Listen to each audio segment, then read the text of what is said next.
What's your favorite book you've read and why? East of Eden. I learned a lot about people and why they are motivated to do the crazy things they do.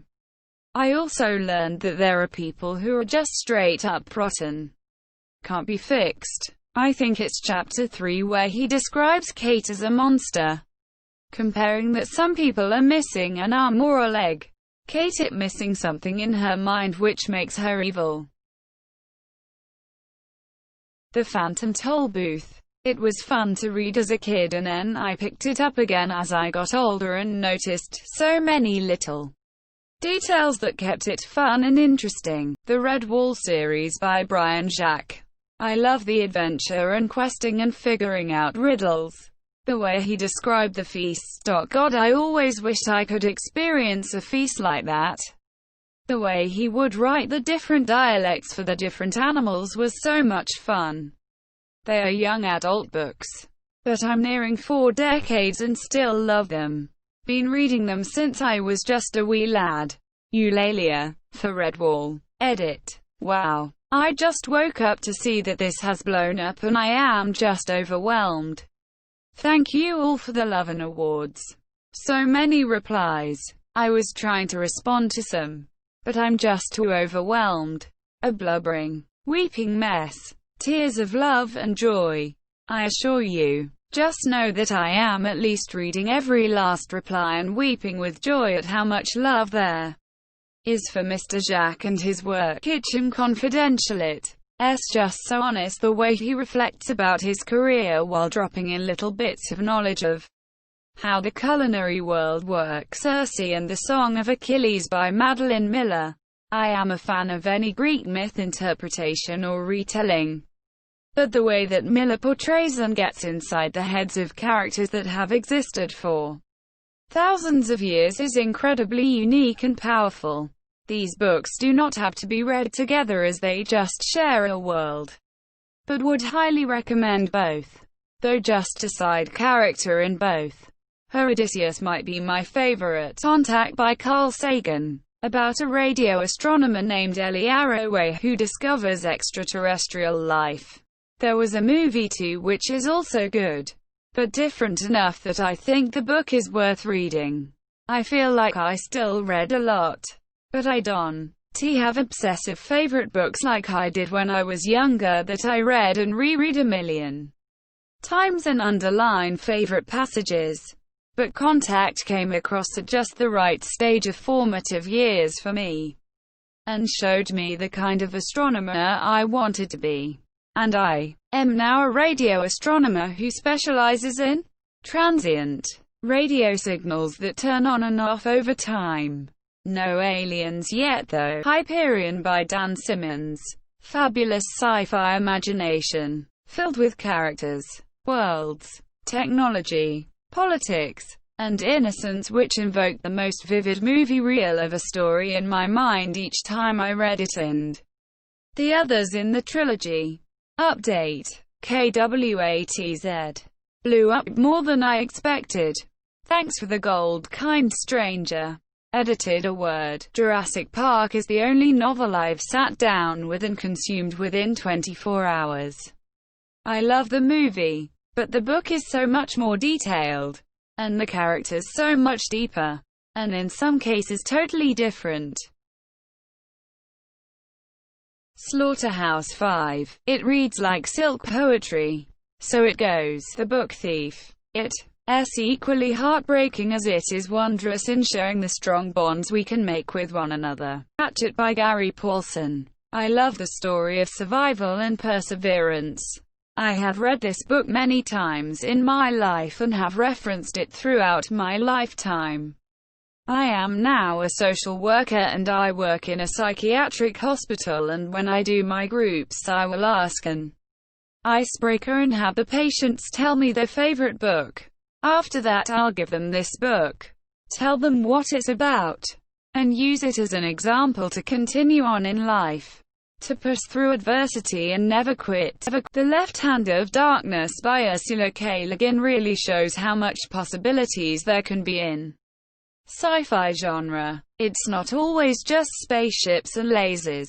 It talks about a completely separate alien culture where the concept of genders do not exist, and the different societal norms that come with it. It goes into some more stuff too. The premise of the story is very intriguing and it's very well written. Brave New World by Aldous Huxley. I first read it when I was 16 for a sci-fi class elective, and it blew my mind. It is such an interesting read and it really challenges your perception of society and humanity. Catch-22 because I love satire and no other book I've read catches the absurdity of things quite like Hella did.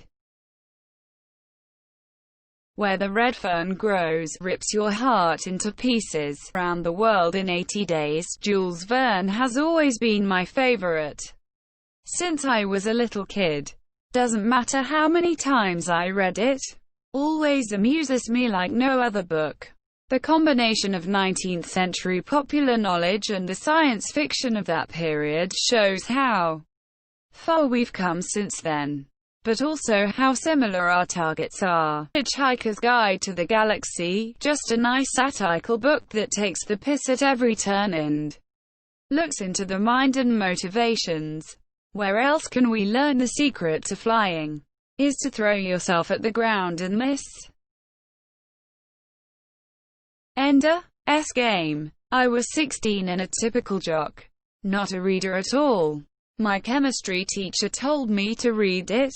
Blew my mind. Yeah, I know Card is an extremely questionable human being. My 16 years old self isn't changed by what the guy is now. 1984 by George Orwell. Not to sound like that person who woke AF, but it really is a book that gets you thinking. It's both fascinating and frightening. The Ranger's Apprentice, Siege of Mackendor, The Giver by Lois Lowry. I know it's 5th grade reading material, but it was really my gateway to how books can transport you to a different world. I know they made a movie about it, which doesn't do the book justice, as it often is, but damn, I really love that book. My second choice would be The Wind-Up Bird Chronicles by Haruki Murakami, or anything from Haruki in general. Just fantastic novels. The Martian. Hard, reality-based science fiction with a smart-ass protagonist in a desperate struggle for survival. Watney displays constant problem-solving that shows real resilience of character, punctuated with moments of stupidity like anyone would have and humor that anyone would need to live through a disaster. Edit. Thank you for the gold. The Outsiders by S.E. Hinton. Likeable characters. Very strong story and doesn't pull any punches. Best book I had to read in school by far. Velveteen Rabbit. Stephen King's The Stand. It's big and intimidating, but the story is so good and written so well I found myself wanting to savor it. The story and world changed throughout the book. I'm excited to leave it a few more years so I can read it again without knowing quite what is going to happen. Edit to say, going to stick the recommendations based on this to my to-read list. Cheers for them. I came to voice an opinion and have come away with a lot more. *Thud. By Terry Pratchett. Really all of the Discworld books. Particularly the City Watch series. And Yesterday, the 25th of May, being a particularly important day for all the Night Watch fans. But for me, Thud, particularly the crescendo of the action in the last act of the book, it hit me in a way that's hard to describe. I was crying from laughter, frustration, nervousness, and release.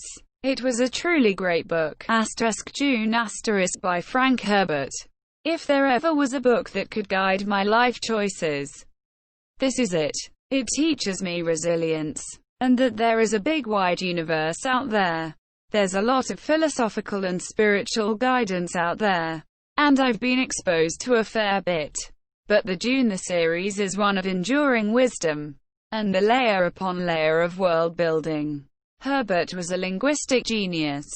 One downside: I read this when I was fairly young, and it ruined the genre for me in some ways because very few other sci-fi books have ever managed to approach its depth, let alone surpass it.